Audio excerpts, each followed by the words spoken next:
Welcome. This is Tax Pro Nation, the home of the independent tax professionals, where you can find a tax community, maximize your earnings, and live life on your own terms. I'm your host, Imelda Ledesma, COO of Pronto Tax School. In this episode, Daren and Andy will cover essentials of setting up rental property. Everything from depreciation and QBI aggregation elections to when and how to issue 1099s.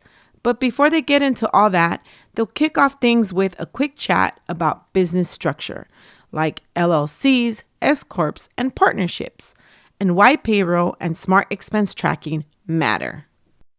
Good morning, everybody. Welcome to Mastery Mondays. Good morning.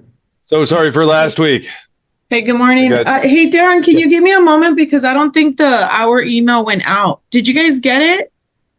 I didn't. I had to go to a previous one. Okay, let me send it out. Give me just like 2 minutes. Yeah, no worries. We can chit chat. And so good to see everybody. How you doing, David?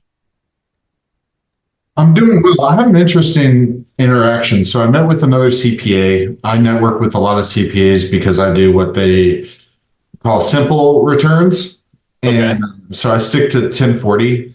And I was talking with the CPA, and she goes, "Oh yeah, it's all about how you set up your entity." And so she was heavily pushing partnerships and S corporations. And I said, "Well, they have to have a certain number of, a certain amount of revenue before you get to S corp because of the expenses associated with running the S corp have to outweigh the tax savings along with reasonable compensation." Yep. Okay, I learned that from you, so I'm glad you agree. Okay. Yeah. So she said that she pretty much will convert people if they're making like $25,000. And I felt like that was a little low. Yeah. Unless there's something about partnerships that I'm misunderstanding. You mean LLCs? Or she's talking actual general partnerships? So she said that if somebody is a Schedule C, then she tries to get them into either a partnership or an S corp, a single member LLC S corp, as soon as possible. Okay. And I don't know. I feel like so my question is if I'm missing something along the lines of partnerships, because the way I understand partnerships is that we can any income is distributed because it's a flow through. And then we can take expenses like home office and mileage on that Schedule E when we enter the K1 from the partnership. So for me, in my mind, it doesn't seem like there's a huge tax advantage to a partnership. And I'm wondering if... I'm going to go back. You keep saying partnership. Are you talking LLC? Because it's two completely different things. I don't do many partnerships anymore. I don't see them very often. So I got one.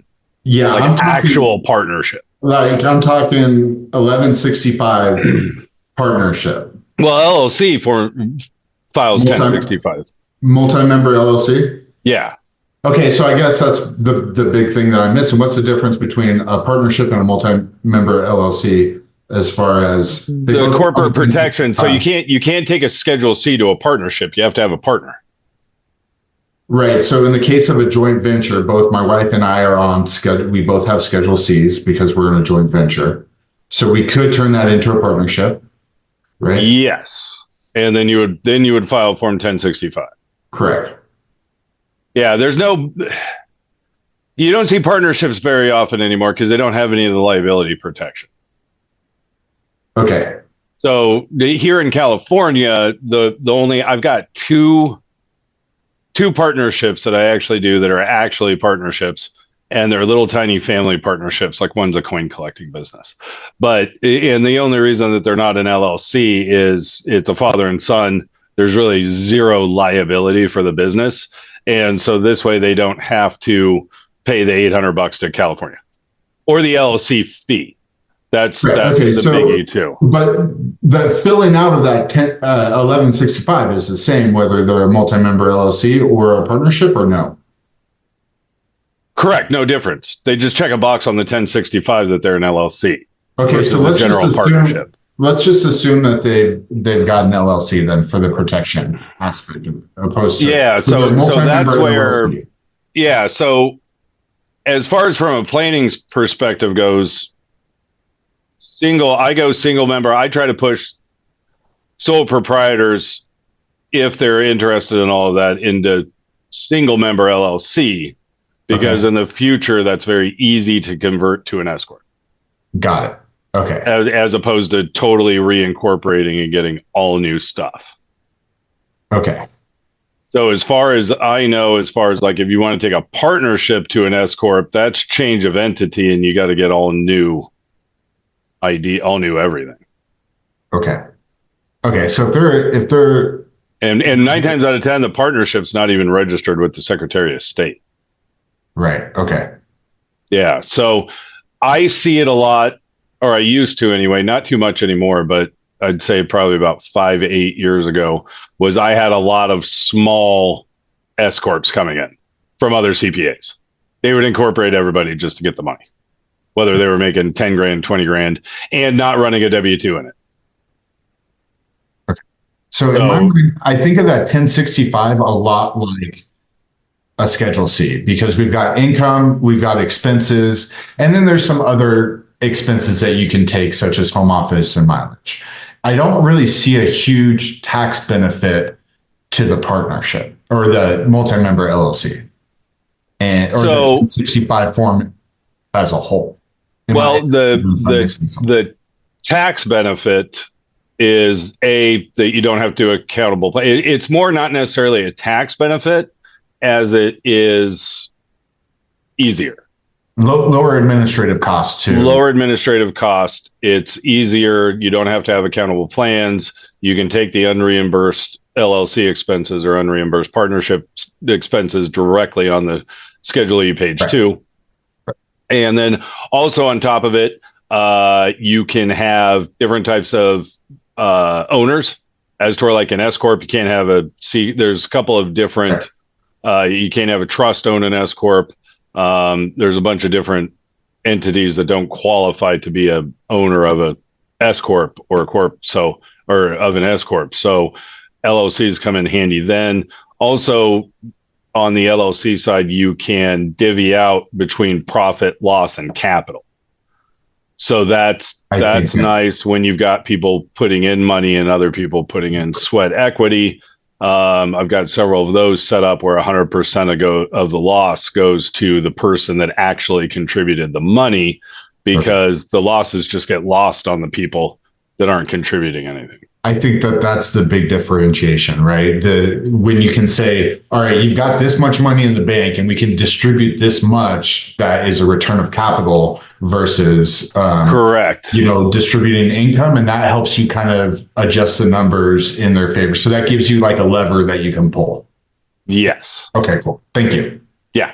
And then on top of that, like another thing too on LLCs being better than S corps is the fear of having the S corp undone. So I have several entities that have like debt equity financing, convertible notes, things of that nature that run into the territory of creating a second class of stock. And so LLCs are a lot more lenient on the way that you can raise capital and everything else with like convertible notes, things of that nature. And so, but that being said, yeah, there's a lot of the old school CPAs, if they've been around 10, 20 years, that once it became easy to incorporate on like LegalZoom and then not pay self-employment tax. And then these people too, they're probably only charging like $500 for an S corp return. So they just basically would get them to incorporate, and they would get them to incorporate and then be like, hey, I saved you $2,500. I'm charging you an extra $500. And all of these corps too, most of them don't have a separate bank. Some have a separate bank account. None of the credit cards are in the name of the corporation. None of them are run right. And so, they're probably not registered. They never got the payroll ID numbers. So I used to come across those all the time. Not so much anymore. Like reasonable compensation is almost impossible when the business is only bringing in like $20,000 a year. Yeah, then you're paying and that's where before. So online payroll is pretty easy now. Up until probably say when Gusto come out about 5-8 years ago, that neighborhood in there. Before that, you could really only run payroll through like ADP or Paychecks or a big payroll service, and they were charging like $100 a payroll, and so nobody signed up with them. And so that's what led to this. I used to see them come in all the time with no W-2. And that's when you got into all the tricks of like 1099ing the owner so that self-employment tax still got paid in, thinking that might cover your ass. But when it comes down to it under audit, they're not going to apply self-employment tax to payroll tax. You're basically banking on the leniency of the auditor that the IRS already has the money. But technically, if they wanted to, they could completely undo the thing, which undoes SEP contribution, multitude of different things. So, but these were just kind of tricks that it was the internet outpacing itself, that it made it easy to incorporate, but not easy to do all the backup for the S corps. And so basically all these CPAs was like, hey, you can go do this for $300. It's going to save you $2 to $3 grand. And I get to make an extra $500 on an S corp return. And you're a fancy corporation, even though nothing's run right. And then, none of them would have reasonable compensation or anything. But I don't come across it too often anymore. Not as much as I used to. But that being said, the easiest way is to have them be a single member LLC, because then you can elect to be an S corp very quickly and keep all of your same ID numbers and everything. Yeah, I was just going to add on the multi-member LLC specifically to the conversation, Daren, around real estate investing. So can you comment on the idea that, when you have a large like a business loan through an S corporation, that no basis, such as a real estate loan, is not giving you basis, whereas if you have a multi-member LLC, the partners or the members are getting basis, and that can definitely be a big difference, right, in the tax outcomes from those scenarios. Correct. And so having debt count as basis is huge. Especially for real estate, right? Because there's so much debt associated. Because there's so much debt associated with it that 9 times out of 10, the whole thing's debt financed. I mean, they may have put in minimal amounts for down payments, things of that nature. And so LLCs are much more beneficial in using debt to provide basis if there's losses. Thank you. Yeah, you got it. Good to see you, Andy. You too. And sorry about last week, guys. I got 2 kiddos in daycare, so no worries. Home. We appreciate you. No worries at all. They bring home all kinds of fun stuff. And so that's where actually I'm glad that you're on here, Andy, because I know we're going to tackle some QBI today. I wanted to see what questions people have up front as well.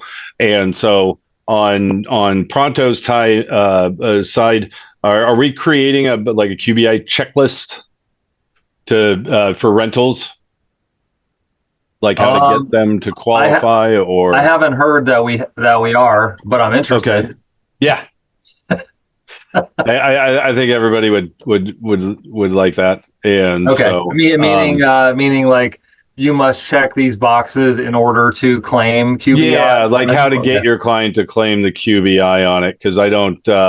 There's kind of 2 ways that I see QBIs on rentals, and I got to be honest, I'm guilty of it too. Is either checking the box for it or not. I mean, there's not really much documentation on it, things of that nature. It's asking the client some questions, and then but we really want to set our clients up right and everything else. And so that'll be good. So just to start, any burning questions right off the bat for anybody that we can get to? I mean, I think when I think of QBI and rentals, and you'll probably address this as we go here, but it's kind of like, with the carryover of negative QBI with losses attached to rentals, a lot of times it's not necessarily beneficial for you to have it be categorized that way. So we have some members in some situations where they might want to flip back and forth depending what the net profit is that year or loss is, whether it's QBI income or not. Correct. And that's where they can offset each other. And that's where I actually had an instance to where I had a client that has an S corp that had a big profit on it, which is QBI, and then the other accountant, grandpa died, ran a rental through the trust return and said it was QBI, and it was like negative $80,000. Yeah, right. And then it's going, let's say it's going against the person's business income or something like that. And so he got zero on his QBI deduction on his return because this rental completely offset it. So you do have to be right there, Julie, as well. As far as QBI losses carry forward as well. Yeah, so they'll offset future QBI income as well. Right. And so that is something to keep in there as well. But the idea, Daren, being like, do I get to choose, or is it more defined by the nature of the activity? And it's like you're not really flipping back and forth from one year to another, or considering like. So that's where I haven't technically seen anything that the safe harbor, like if you use the safe harbor rules, technically to be qualified as a trade or business, it's got its rules under the safe harbor. But let's say you fall under the 250 hours. Does anybody know? That's where I haven't seen it. Is that if you can flip flop back every year on the QBI? Is it a business this year and not a business this year? I mean, it would look kind of suspect if every year you're a loss, you're not QBI. And that's why I was asking, because I haven't found anywhere where they told me that I can't do it, and typically that means to me that I can do it, but I don't know if that's just that's the way I interpret it, because it's not an election. So there's a lot of things that are elections that are irrevocable. Like you make an irrevocable election. So if you're going to do it this way, you basically have to do it forever that way. And if you don't, you get in trouble, or you have to write the IRS for specific permission to not do it that way. Right. As opposed to just filling out your tax return in a particular way for a particular year. Correct. And that's where, and I got to be honest, most of my rentals that I have down as qualify for QBI income they're paid off rentals. Most of them are for older folks that there's no mortgage interest deduction anymore. Depreciation's either run out or, is very small because the purchase price was 15, 20 years ago. Yeah. So I haven't run into it too much because most of them are just always profitable. So are you defaulting then the rentals that do have mortgages and do have losses? I don't even bother to see if it is QBI, because then it'll just be a negative. Right. So you just would say, like, unless I hear otherwise, this is not going to be QBI. This is not going to be QBI, because I don't force the thing and be like, oh, you know what? Yeah. You have over 250 hours. You have a separate bank account. So I'm going to track this huge loss for the next 5 years. But here's the thing, though, and I guess why it may not matter is in the QBI losses and everything else. So QBI is not set in stone, correct? It's set to expire. After 2027, right? 2027, it'll expire. So is it all just going to go away anyway? So that's why tracking the losses and everything else, I don't know why you would do that to your client if it doesn't specifically say that you have to. I think the only area where you could get stuck on it is the one thing that is an election which is two separate elections, which is the first election, which has always been around, which is to group all of your rentals into one entity or into one group, basically. The grouping election, that's the original one. And then the QBI has its own separate election to group all of your rentals together to make, so the way that the rules treat it, which is the same on both, is either all of your rentals are separate and they all have their own requirements for the hours. So, that's where for material participation, the 500 hours, blah, blah, blah. Same with QBI. If you're saying it's qualifies for QBI, let's say they have 10 rentals, you're saying they have 250 hours in on each rental. Well, that's just for the Individually. that's just for the That's safe just harbor, for the safe though. harbor. Right. Yeah. But I don't but need you to- can I don't need to use group. that. Yeah, you can group for the QBI as well, separate from making the grouping election for material participation. But in my software, which I think is the same as your software, is it's going to default a rental activity into QBI eligible, unless I tell it that it's not. No, there's certainly you got to check the box. Do I? Yeah. I guess there's a maybe box I just to have check. the box checked. So Check I on wonder. everybody. Yeah, I wonder if the like if the people on the call for rentals that are at losses, are you choosing QBI income or not for those, and why? Because I think it does, especially if the person has other forms of QBI income, it can Yeah. be disadvantageous, right? Correct. And that's where you got to look at the grouping election as well. So the grouping for the QBI is if you're having trouble meeting the safe harbor of the 250 hours or things of that nature, you can group all the rentals per QBI. But the thing is okay, now you meet the rules to be able to call it QBI income, but you could have one rental in that lot that then offsets everything. And that one you can't undo, I don't believe, if you group them. They have to stay grouped. All right, I didn't want to get us too far down that rabbit hole, but today was the QBI rabbit hole. So okay. that was a pre-chosen rabbit hole. Has anybody here used the grouping election to meet the QBI? Or do they have QBI and multiple rentals on a return? The only time I remember using the grouping, or the grouping is the same as the aggregation. Is that right?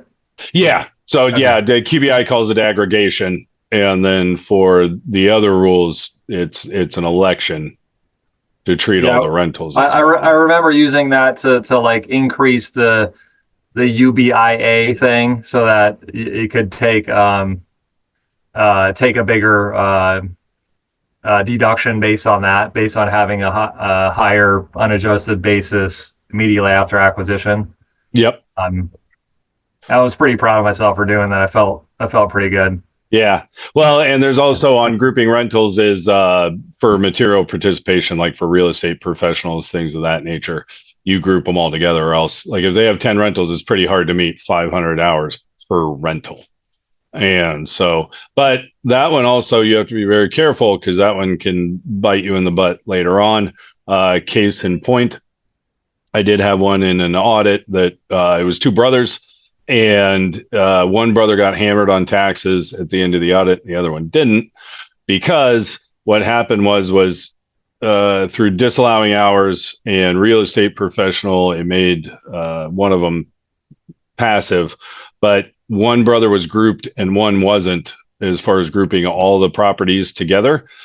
And so what happens is, and it is what it says is, so like when you deduct, or sorry, when you group all the rentals together, if you sell one rental, normally it will free up all of those passive losses that you have on that rental.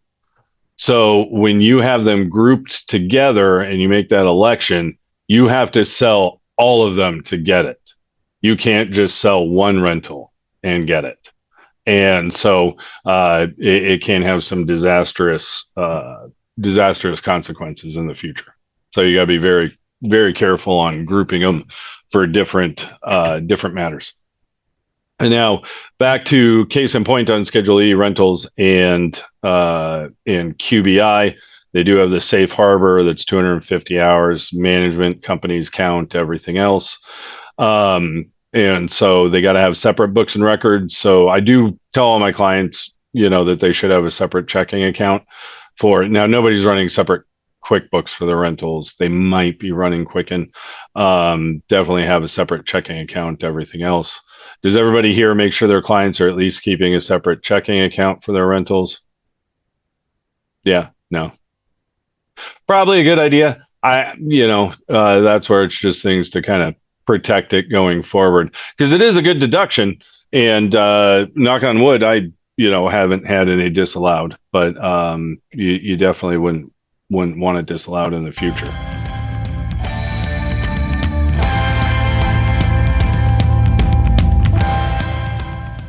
Thank you for joining us. I'm Imelda. Join us next week as we continue to share mini audio clips of Schedule E tax prep process.